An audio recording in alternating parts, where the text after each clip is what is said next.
আসসালামু আলাইকুম। Walton smart fridge presents ক্রিক টকে সকলকে আমন্ত্রণ। 2021 সালের পর থেকে বিরাট কোহলি এখন পর্যন্ত 22 বার চতুর্থ বা পঞ্চম স্টাম্পের বলে মানে অফ স্টাম্পের বাইরের বলে আউট হয়েছেন। বর্ডার গাভাস্কার সিরিজে বিরাট কোহলির প্রত্যেকটা ম্যাচের আউটের ভিডিও ফুটেজটা একটু আমি আপনাদেরকে দেখাতে চাই। একটু খেয়াল করে দেখেন, চতুর্থ বা পঞ্চম স্টাম্পে বিরাট কোহলি প্রত্যেকটা ম্যাচে আউট হয়েছেন। একদম 100% ক্ষেত্রে বিরাট কোহলি একই করিডোরে একইভাবে আউট হয়েছেন, একই প্যাটার্নে আউট হয়েছেন। এবং এই ধরনের আউটটা এটা বিরাট কোহলির অনেক পুরনো একটা সমস্যা। আপনারা পর্দায় দেখতে পাচ্ছেন, প্রত্যেকটা ম্যাচের আউটই দেখতে পাচ্ছেন, বল্যান্ডটাকে কীভাবে আউট করেছেন ম্যাক্সিমাম নাম্বার অফ টাইমস।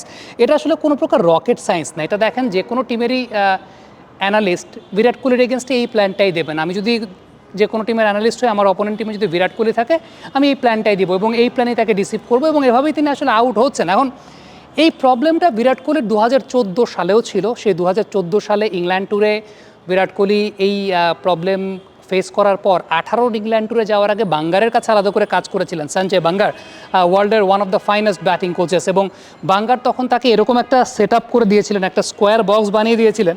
এবং সেই স্কোয়ার বক্সে বাঙ্গারের কাজটা যেরকম ছিল, অর্থাৎ বিরাট কোহলি একটু লেগ স্ট্যাম্প ঘেঁষা গার্ড নিতেন, সেই জায়গা থেকে ট্রিগার মুভমেন্টটা এর বেশি আর করতেন না, এবং এর বাইরে কোনো বা এই রেঞ্জের বাইরে কোনো বল থাকলে পরে সেই বলকে উইথড্র করছিলেন, মানে সেই বলগুলোকে ছেড়ে দিচ্ছিলেন। এখন প্রবলেমের জায়গা সেটা হচ্ছে, এটা কোভিডের পরবর্তী সময় বিরাট কোহলির এই প্রবলেমটা আবার আরও প্রকট হয়ে দাঁড়ায়।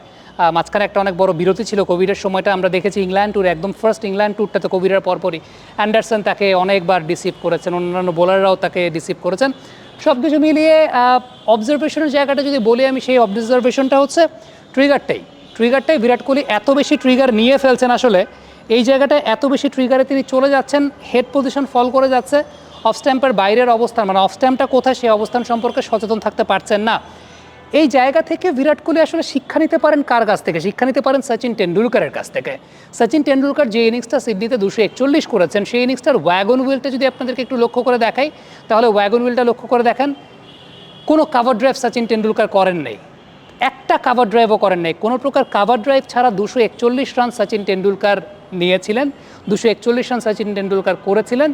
এটা একটা অনেক বড় শিক্ষা, এটা শুধুমাত্র বিরাট কোহলির জন্য শিক্ষা না, ইয়াং ক্রিকেটার বলি বা আমাদের চলতি পথে আমরা জীবনের একটা লাইফ লেসনের জায়গাতেও চিন্তা করতে পারি। যে জায়গাটাতে আমি দেখতে পাচ্ছি যে সাময়িকভাবে আমার একটা অসুবিধা হচ্ছে, আপনি ওই জায়গাটা পরিহার চাইলে করতে পারেন, পরিহার করে নতুন করে চিন্তা করতে পারেন, অথবা একটা সাময়িক বিরতি নিতে পারেন ওই জায়গা থেকে। সেটা যে কোনো জায়গা হতে পারে। সচিন টেন্ডুলকার কিন্তু সেটাই চিন্তা করেছেন।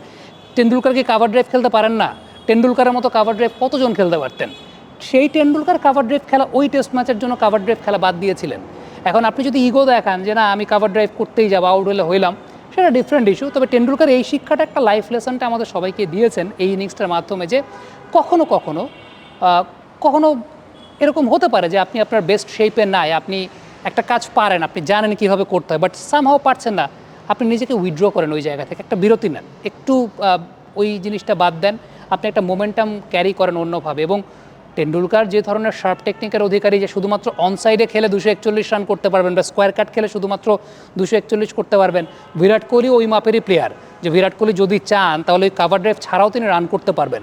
এটা আসলে আমার কাছে মনে হয় যে এই রিয়েলাইজেশনটা বিরাট কোহলি সচিন টেন্ডুলকারের কাছ থেকে নিলেও নিতে পারেন। আই হোপ তিনি নেবেন। আই হোপ হয়তোবা তার শেষের দিকের ক্যারিয়ারটা, বিদায়টা অবশ্যই অনেক ভালো হবে, কারণ বিরাট কোহলি যে মাপের ব্যাটসম্যান, যেরকম রেকর্ড তিনি করেছেন, এই সময়গুলো প্রত্যেক ক্রিকেটারের জীবনেই যায়, এবং তখন কিছু বিকল্প উপায়ে ফিরে আসার গল্পগুলো রচনা করতে হয়। আশা করি বিরাট কোহলি রচনা করতে পারবেন। Thank you very much. Comment বক্সে মন্তব্য জানতে চাই।